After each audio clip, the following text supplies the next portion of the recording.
చేసిన పని బట్టి అట్టి దానికి ప్రతిఫలం అగుదును. చేసిన పనిని బట్టి అట్టి దానికి ప్రతిఫలము ఇయ్యదగును. హల్లెలూయా. దేవునికి స్తోత్రం అండి. హల్లెలూయా. ఈ రోజంతా దేవుని వాక్యము మనం జ్ఞానించుకోబోతున్న అంశం ఏంటంటే, యెహోవా యందంట భయభక్తులు కలిగిన స్త్రీ కొనియాడబడినంట. హల్లెలూయా.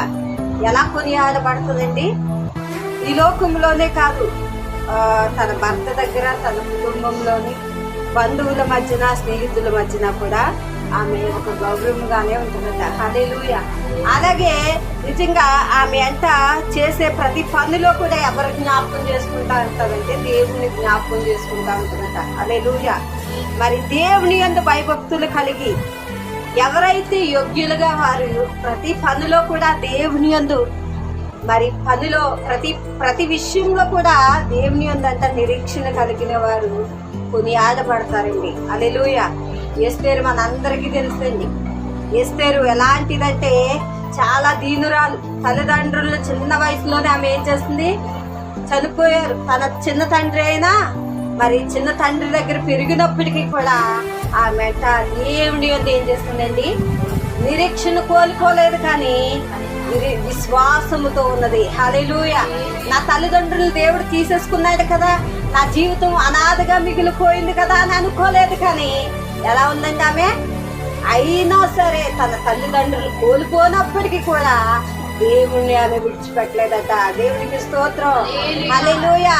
చూసారా ఎలా ఉందండి ఆమె జీవితం? అంటే దేవుని యందు భయం కలిగి ఉన్నది. మరి ఉన్న తర్వాత దేవునికి లోబడి ఉంది, ఆ పిన్న తండ్రికి లోబడి ఉంది, నమ్మకంగా జీవిస్తున్నాయి. ఈమెను ఎక్కడికి దేవుడు హెచ్చించాడంటే రాజు గృహానికి రాణిగా నడిపించాడట. దేవునికి స్తోత్రం. ఒక రాణి స్థానాన్ని, అంటే ఏమీ లేని ఎస్తేరుని ఎక్కడికి తీసుకెళ్ళాడండి? రాణిగా దేవుడు పెట్టాడట, సింహాసనంలో తీసుకెళ్ళి. హల్లెలూయా. అప్పటికి కూడా తన స్థితిని ఏం చేయట్లేదట, అంటే మరిచిపోవట్లేదట. హల్లెలూయా. మరి యూదులకి ప్రాణాపాయము కలిగినప్పుడు శత్రువులందరూ కూడా చుట్టుముట్టు యూదుల్ని చంపాలని మరి ఉద్దేశం కలిగి ఉన్నప్పుడట ఎస్తేరు ఏం చేస్తుందో తెలుసండి, తన చెలికత్తులతో 3 దినాలట దేవుని సన్నిధిలో మొదటగా మోకరించి ఉపవాసము ద్వారా ప్రార్థించిందంట. హల్లెలూయా. ఎవరు కార్యం చేయగలదండి? తన బంధువులా అంటే కాదు, యూదులందరూ కూడా తన బంధువులుగానే స్వీకరించింది ఆమె. దేవుని కలిగిన బిడ్డలందరినీ కూడా తన స్నేహితులుగా, మరి అందరినీ కూడా ప్రేమించి వారు నశించిపోకుండానట్లట ఎక్కడికి వచ్చిందంటే ఆమె కోసం రాలేదండి. ఎవరి కోసం వచ్చింది? వెనకాలన్న ప్రజల కొరకు వచ్చంట. దేవుని సన్నిధిలో జ్ఞాపం చేస్తూ ఉందంట. హల్లెలూయా. ఏమనంటే నా ప్రజల్ని నశించిపోనివద్దు, యూదులను అందరినీ రక్షించు ప్రభు అని మొదటిగా ఎవరిని కొనియాడబడిందంటే యెహోవా దేవునంట. ఆయన సన్నిధిలో మోకరించి జీవాధిపతి అన్న దేవుని ఎదుటంటే ఆమె ప్రార్థన చేసిందంట. హల్లెలూయా. ప్రార్థన చేసిన తర్వాత ఆమె ఏం చేస్తుందో తెలుసండి, రాజు ఎదుటికి బయలుదేరిందంట. అక్కడ రాజు ఎదుటికి వెళ్ళడానికి ఏమాత్రం కూడా ఆవిడికి మరి ఒక పిలుపు రాలేదండి. ఒక రాణి ఒక రాజు దగ్గరికి వెళ్ళాలంటే ఆయన అనుమతి ఇవ్వాలి. చూడండి, ఇప్పుడు మనం ఏదైనా మంత్రి గారిని కలవాలంటే మామూలుగా వెళ్ళి మనం ఏమన్నా నేరుగా కలగలమండి?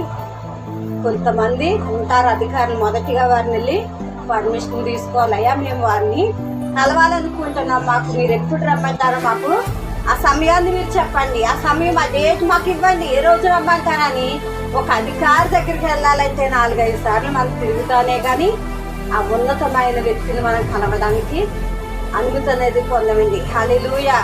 అలాగే ఆ రాజు దగ్గరికి వెళ్ళాలి అంటే ఎస్తేరుకి కూడా ఇక్కడ అనుమతి లేదు. అక్కడ ఆమె అంటుంది, ఇగో నేను నశిస్తాను, నా ప్రాణము పోయినా పర్లేదు, కానీ నేను రాజుని వెళ్ళి ఏం చేస్తాను, కలుస్తాను అని అంట. 3 దినాలు ఉపవాసంలో దేవుని సన్నిధిలో ఏకీభించంట. తర్వాత రాజు దగ్గరికి వెళ్ళిందంట, తన భర్త అయినా రాజు దగ్గరికి. మరి నిజంగా అనుమతి లేకుండా వెళ్తేనంట రాజు ఏం చేస్తాడో తెలుసండి, చంపించేస్తాడట. హల్లెలూయా. అది ఎవరైనప్పటికీ కూడా ఏం చేస్తాడంటే ఆయన శాసనము లేకుండా వచ్చింది కనుక ఖచ్చితంగా అక్కడ మరణ శిక్షణ విధిస్తాడు. కానీ అక్కడ అంటుంది, ఇగో నేను నశిస్తేనా పర్లేదు, నేను చనిపోనా పర్లేదు, నా ప్రజలు రక్షించబడాలని తన ప్రాణాన్ని కూడా లెక్క చేయకుండా వెళ్ళి ఆ రాజు దగ్గరికి వెళ్ళినప్పుడంట ఆయన ఎదుటికి వెళ్ళి తల వంచినప్పుడంట రాజుకి ఆమెను చూడగానే దయ పుట్టి కనికరం కలిగిందంట. హల్లెలూయా.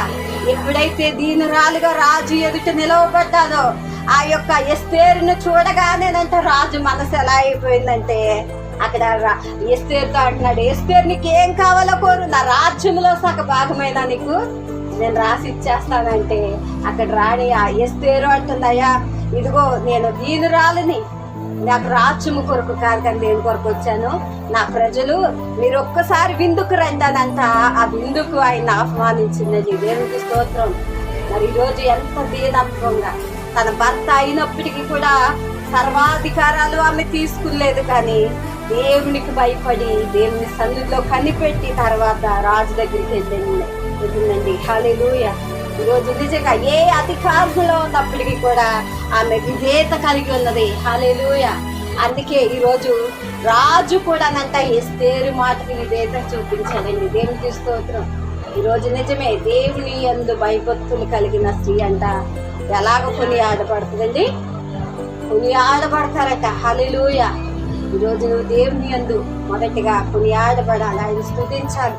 నువ్వు పేరు పొందే వ్యక్తిగా ఎస్తేరు జీవితం ఎలాగ రక్షించుకుంది తన ప్రజలనంటే ఆ శత్రు సమూహం నుంచి తన ప్రజల్ని రక్షించగలిగింది. హల్లెలూయా. ఈరోజు ఎస్తేరు అనగా మరి నిజంగా మరి ప్రకాశించే నక్షత్రం అని అర్థండి. హల్లెలూయా. నక్షత్రం ఆకాశంలో నక్షత్రం ఎలా ప్రకాశిస్తుందండి, దాన్ని చూసినప్పుడు మనకి చాలా సంతోషం కలుగుతుంది. మరి నిజంగా ఈరోజు ప్రకాశించే వ్యక్తిగా ఆ ఎస్తేరు ఆ రోజు యూదులకు ఒక ప్రత్యేకంగా నిలవబడిందంట. హల్లెలూయా. ఈరోజు కూడా మన కుటుంబాల్లో మనకు స్త్రీలుగా మనము కూడా ప్రకాశించే వారిగా ఉండాలా. మరి హెబ్రీయుల పత్రికలో అర్థం ఎస్తేరు మరి అనే పేరుకు అర్థము అగస్త అనే అర్థం అండి. హల్లెలూయా. హెబ్రీ భాషలో అగస్త అనే అర్థం. అగస్త అనగానంట పరిమళించే చెట్టు అనే అర్థం అండి. హల్లెలూయా. పరిమళించే చెట్టు ఎలా ఉంటుందండి, సువాసనని విదజల్లే చెట్టుగా ఉంటుంది. హల్లెలూయా. ఆమె జీవితం ఉన్న నాళ్ళు కూడా మరి తన ప్రజలకు న్యాయం తీర్చే నాయకురాలుగా రాణిగా ఆమె పరిపాలన చేసింది. దేవునికి స్తోత్రం. ఒక ప్రత్యేకంగా దేవుని ఆమెను కొనియాడబడింది. దేవునికి స్తోత్రం. హల్లెలూయా. చూడండి, ఇంకొక అధ్యాయము చూద్దాం. మరి మొదటి రాజుల గ్రంథము 10వ అధ్యాయము మొదటి వచనాన్ని కూడా మనం చూద్దాము. మొదటి రాజుల గ్రంథము 10వ అధ్యాయము మొదటి వచనం చదవండి. యెహోవా నామమును విని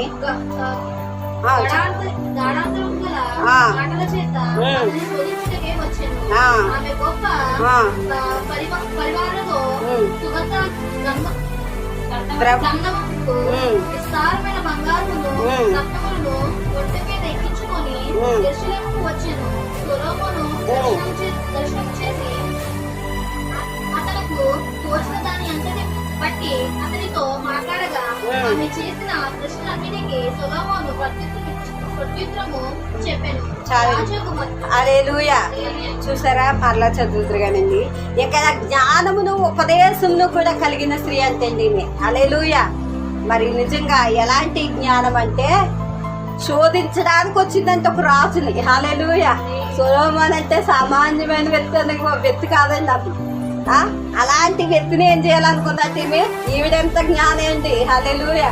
ఈవిడెంత బలవంతురాలో, ఈవిడెంత ధనవంతురాలో. నిజంగా ఆయన శోధించడానికి బయలుదేరిందంటే ఏమనంటే ఎలాగ నేను నా దగ్గర నెగ్గుతాడో నేను చూద్దామని తనకున్న బలాన్ని బట్టి తనకున్న అన్ని కూడా బంగారము అక్కడ ఉన్న ప్రతి వజ్రాలని కూడా ఏం చేస్తున్నామే తీసుకుని రాజుకు బహుమానం ఇవ్వడానికి ఈమె కొన్ని ప్రశ్నలు అడగడానికి రాజు దగ్గరికి వెళ్ళిందంట. హల్లెలూయా. అతన్ని పరీక్షించడానికి వెళ్ళిందంటే ఈమె. హల్లెలూయా. అంటే ఈమె కూడా గొప్ప జ్ఞానవంతురాలేండి. హల్లెలూయా. కానీ అక్కడ సొలొమోను పరీక్షించినప్పుడట ఆ అడిగే ప్రతి దానికి కూడా సొలొమోను జవాబు ఇచ్చాడట. దేవునికి స్తోత్రం. ఈమె ఎలా ఉందో తెలుసండి, జ్ఞానము కలిగిన స్త్రీగా ఉంది. హల్లెలూయా. దేశాన్ని పరిపాలించే స్త్రీగా ఉంది. ఎక్కడైతే సొలొమోను దొరుకుతాడని కనిపెడుతూ వచ్చిన స్త్రీ అట. హల్లెలూయా. రాజుని కూడా పరీక్షించడానికి వచ్చిన ఈ స్త్రీ చూడండి. స్త్రీకి అంత విలువ లేదు, కానీ అంత ప్రాముఖ్యత లేని రోజుల్లో కూడా ఎలా ఉందంటే ఈమె జ్ఞానం కలిగిన స్త్రీగా ఉందంట. హల్లెలూయా. సొలొమోను అంతటి మహారాజుని మరి ప్రశ్నలు వేయడానికి ఆమె తన యొక్క బహుమానాలు తీసుకుని వచ్చినప్పుడు ఆ రాజు దగ్గర ఒక్కొక్క ప్రశ్న కూడా అడుగుతా ఉంటే అతను చేసిన పనులు, అతను చేసిన మందిరము, తను చేస్తున్న పని వారిని చూచి అతను అడిగిన ప్రశ్నలన్నిటికి కూడా సమాధానం ఈమెకు దొరికిందంట. హల్లెలూయా. దొరికినప్పుడు ఏం చేస్తుందండి, తను తెచ్చిన ధనాన్ని, తనకి ఉన్నదంతా కూడా సొలొమోనుకి అప్పగించింది. దేవునికి స్తోత్రం. చూసారా ఎలాంటి స్త్రీ అంటే జ్ఞానమును వెతుక్కుంటా వెళ్ళింది. హల్లెలూయా. ఈరోజు నిజంగా ఎలాంటిదంటే మనం అనుకుంటాం, ఈరోజు నిజంగా గొప్ప గొప్ప స్త్రీల్ని కూడా దేవుడు ఒక ప్రత్యేకముగా నిలవబెట్టే ఈవిడి కూడా చాలా గొప్పగానే ఉందండి. దేవునికి స్తోత్రం. జ్ఞానము ఉపదేశమును కలిగిన స్త్రీగా ఈమె కూడా మరి ఒక ప్రత్యేకమైన స్త్రీగా మనం చూస్తా ఉన్నాం. చూడండి, న్యాయాధిపతుల్లో కూడా 11వ అధ్యాయము 39 కూడా చదవండి. న్యాయాధిపతులు 11:39. ఆ 2 నెలల ఆమె తన తండ్రి వద్ద తిరిగి రాగా అతడు మొక్కుబడి చెప్పిన ఆమెకు చేసెను. ఆమె పురుషుని ఎరగలేనని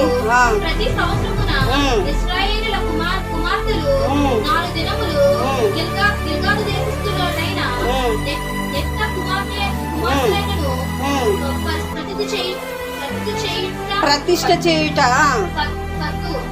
హల్లెలూయా. ఈమె కూడా ఎవరండి, తన తండ్రి మాట కంట విధేయత చూపించి మొక్కుబడి చెల్లించిన స్త్రీగా ఉందంట. హల్లెలూయా.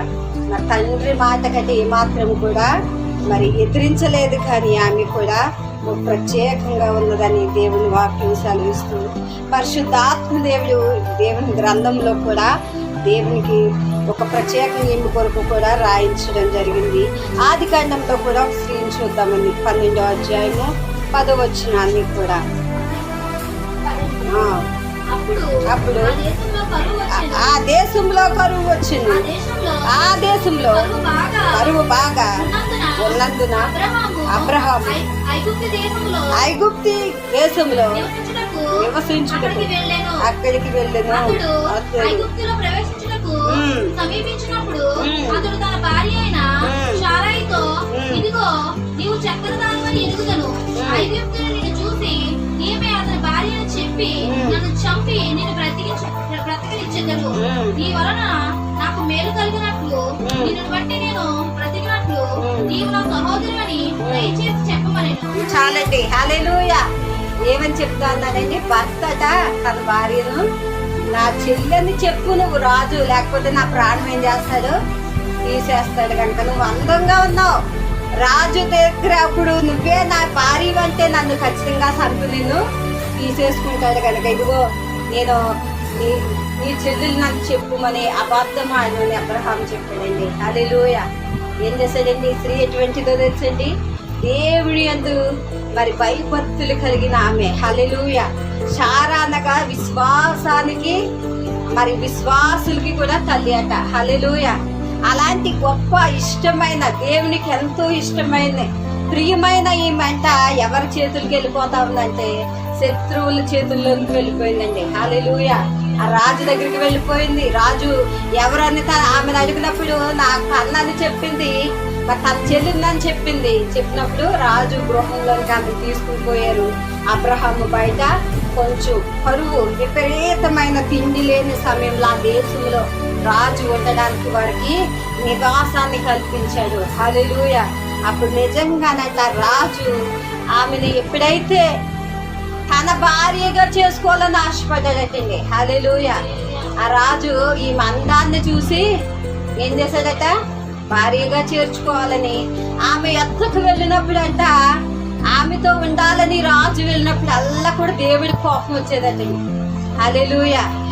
ఎవరి కుమార్తె అండి ఈమె? దేవుని యందు గోజాడే కుమార్తె అంటే ప్రార్థించే బిడ్డ. అలాంటి ఈమె దగ్గరికి వెళ్ళినప్పుడల్లా కూడా రాజును మొత్తుతా ఉండేవాడట. హల్లెలూయా. ఆ మొత్తుకి ఇతనంట ఒక వ్యాధి, భయంకరమైన వ్యాధి, శరీరం అంతా కూడా కాలిపోని అంత కొక్కుల్లాంటివండి. కాలిపోతే చూడండి బొబ్బర్లు ఎలా వస్తే పైకి నీటి బుడగల, అలాంటి వ్యాధి తన శరీరంలో దేవుడు కలగజేశాడట. హల్లెలూయా. ఆమె ఎత్తుకు వెళ్ళినప్పుడల్లా కూడా దేవుడు అతన్ని మొత్తుతా వచ్చాడట. హల్లెలూయా. అంటే ఆమె మీద చెయ్య పడకుండా దేవుడు కాచాడట. హల్లెలూయా. చూసారా దేవుడు ఎంత బాధ్యత మన పట్ల తీసుకుంటున్నాడండి. ఆమె ఎంతో పవిత్రురాలు, దేవునికి ఎంతో ప్రియమైన బిడ్డ. మరి అలాంటి ఆమె ఒంటి మీద రాజుని కూడా చేయవేయకుండా మరి దేవుడే ఆమెను ఏం చేస్తా ఉన్నాడు, సురక్షితంగా కాస్తూ ఉన్నాడట, కాపాడుతూ ఉన్నాడట. అప్పుడు నిజంగా రాణి ఆమెను అడిగాడట, నువ్వు అసలు ఎవరు నువ్వు చెప్పు, నాకెందుకు ఇలాగా వ్యాధి సంభవించిందంటే అప్పుడు చెప్పిందంటే ఏమనంటే, అతను నా అన్న కాదు, నా భర్త, మేము పలానా దేశం నుంచి కరువులో మేము ఈ దేశానికి వచ్చినప్పుడు అబ్రహామును వెంటనే రాజు ఏం చేశాడండి, కౌరు పంపించి అడిగేటప్పుడు మరి నిజంగా అబ్రహాం భయపడుతూ చెప్పినప్పుడు నా భార్య అన్నప్పుడు ఇంకా నిజంగా అక్కడ ఏమిచ్చాడు తెలుసండి, ఇదిగో నీ దేవునికి నా కొరకు ఏం చేయి, ప్రార్థన చేయి, నువ్వెందుకు ఇంత దుష్కార్యము నాకు చేసావు, ఎందుకంటే నీ భార్యను ముట్టుకుంటుంటేనే నీ దేవుడు నన్ను ఇంతగా శోధించాడు కనుక నీ భార్యని నువ్వు ముట్టుకున్న ప్రతి వస్తువుని కూడా నువ్వేం చేయి, తీసుకుని పట్టుకుని వెళ్ళిపో, నీ భార్యతో సహా మీరు ఈ ఊరిని గురించి వెళ్ళిపోండి, కానీ నా కొరకు మీరు ఏం చేయండి, మీ దేవునికి నా కొరకు ప్రార్థన చేయండి, వ్యాధి నాకు పోవాలి, నా శరీరంలో నీ బాధను తీసివేయమని నీ దేవునికి ప్రార్థన చేసి నన్ను నా కొరకు నీ దేవుని ప్రార్థించు అన్నాడట. హల్లెలూయా. చూసారా దేవుడు ఎంత గొప్పవాడు అంటే తన భార్యను తిరిగి మరలా తనకు సురక్షితంగా అప్పగించేశాడు. మరి నిజంగా తను ముట్టుకున్న ప్రతి వస్తువుని కూడా పని కత్తులతో సహా కూడా అబ్రహాముకి అప్పగించి తన దేశ ఆ యొక్క ప్రాంతాన్ని వదిలిపెట్టి కొన్ని ఆస్తులు రాజు అతనికి ఇచ్చాడు, అవి కూడా పట్టుకుని పొమ్మన్నాడు. అక్కడి నుంచి సురక్షితంగా అబ్రహాము వేరే ప్రాంతానికి వెళ్ళిపోయాడు. దేవునికి స్తోత్రం. అంటే శోధనలో కూడా ఎవరున్నారు ఆయన తోడే, దేవుడు శోధనలో కూడా వారిని వదిలిపెట్టలేదు. హల్లెలూయా. ఈరోజు నిజంగా సారానే ముట్టుకొని లేని దేవుడు ఈరోజు మనల్ని కూడా ఎన్నో సమయాల్లో ఏం చేస్తా ఉన్నాడు, రక్షిస్తూ ఉన్నాడు, కాపాడుతూ ఉన్నాడు. ఎన్నో అపాయకరమైన స్థితిలోంచి మనల్ని ఏం చేస్తా ఉన్నాడు, సురక్షితంగా దేవుడు. కానీ మనకు కనిపించట్లేదు అంతేనండి. హల్లెలూయా. దేవుని చేస్తున్న కొన్ని మేళ్ళు మనకి కనిపించట్లేదు, వాటిని మర్చిపోతా ఉన్నాం. హల్లెలూయా. ఈమె కూడా దేవుని ఏంటంట గోజాడే స్త్రీగా ఉంది కనుక దేవుడు అంతా శ్రద్ధ ఆమె పట్ల ఏం చేశాడు, తీసుకున్నాడు. హల్లెలూయా. ఎవరి పట్ల గోజాడుతుందండి, ప్రతి విషయంలో కూడా దేవునికి భయం కలిగిన వ్యక్తిగా ఆమె ఉన్నది. హల్లెలూయా. అందుకే దేవుడు అంత బాధ్యత ఆమె పట్ల తీసుకున్న. రాజు శత్రువు లాంటి రాజు చేతుల్లోంచి సురక్షితంగా తిరిగి తన భర్త చేతిలోనికి ఆమె అప్పగించాడు. దేవునికి స్తోత్రం. ఈరోజు కూడా యెహోవా యందు భయభక్తులు కలిగిన స్త్రీ ఏమవుతుందండి, కొని ఆడబడుతుందంట. హల్లెలూయా. ఎలా కొని ఆడబడతారండి, ఎస్తేర్ని మనం చూసాం మనం కదా. రెండోదిగా యోగ్యరాలుగా ఉన్న స్త్రీని మనం చూసే ఎవరు, ఆ యొక్క జ్ఞానం కలిగిన స్త్రీ సొలొమోను ఎదుటికి చక్కగా వెళ్ళి ఏం చేస్తున్నామే, ప్రశ్నలు అడగడానికి వెళ్ళింది. కానీ ఆయన జ్ఞానానికి ఇవేం చేస్తే ఇంకా మాట్లాడలేకపోయింది. హల్లెలూయా. చూసారా దేవుడు అంతగా సొలొమోను అక్కడ కూడా వాడుకున్నాడు. ఆమె కూడా చాలా సంతోషించింది. మరి మొక్కుబడి తీర్చిన తన తండ్రి కోరికను మొక్కుబడిన తీర్చిన స్త్రీగా మనం చూస్తా ఉన్నాం. అక్కడ మళ్ళీ దేవుని గోజాడిన స్త్రీగా మనం చూస్తా ఉన్నాం. ఎంతమంది వచ్చారండి కదా. చక్కటి దేవుని యందు రోజు మనము కూడా కొన్ని ఆడబడితే ఎవరు బాధ్యత తీసుకుంటారు, దేవుడు మన పక్షముగా కూడా బాధ్యత తీసుకుంటాడు. మనం కొనియాడాలి అంటే ప్రార్థన చేయకుండా ఏ కార్యాలు మన జీవితాల్లో పొందుకోవడం కష్టమండి. హల్లెలూయా. నేను చెప్తున్నాను, ప్రార్థన ద్వారానే ప్రతి కార్యము దేవుడు చేయగలడు. హల్లెలూయా. నువ్వు ప్రార్థించాలి, దేవుని సన్నిధిలో అడగాలి, గోజాడాలి నా పక్షముగా, ఎందుకు నువ్వు నాయము చేయవని నీ తండ్రి అయిన దేవుడిని నువ్వు అడిగినట్లయితే ఆయన నీ పట్ల గొప్ప గొప్ప కార్యములు ఆయన చేయబోతున్న దేవుడు అయినాడు. హల్లెలూయా. ఈరోజు అనేక స్త్రీలు మనం జ్ఞాపకం చేసుకున్నాం. దేవుని యందు వారు భయం కలిగి ఉన్నారు కనుక దేవుడు ప్రతి విషయంలో కూడా వారికి సమాధానాన్ని ఇస్తూ గొప్ప కార్యాలు వారి పట్ల దేవుడు జరిగించారు. ఈరోజు కూడా మనం అట్టి రీతిగా మన జీవితాల్లో దేవుని యందు భయభక్తులు కలిగి ఉండినట్లయితే మీరు కూడా కొన్ని ఆడపడే స్త్రీలుగా ఉంటారని దేవుని వాక్యం సెలవిస్తుంది. కొద్ది మాటలు దేవుడు దీవించిన గాక. ఆమె తల వచ్చినట్లయితే ప్రార్థన చేద్దాం. మహాపరిశుద్ధుడు, మహోగరుడా, సర్వాధికారి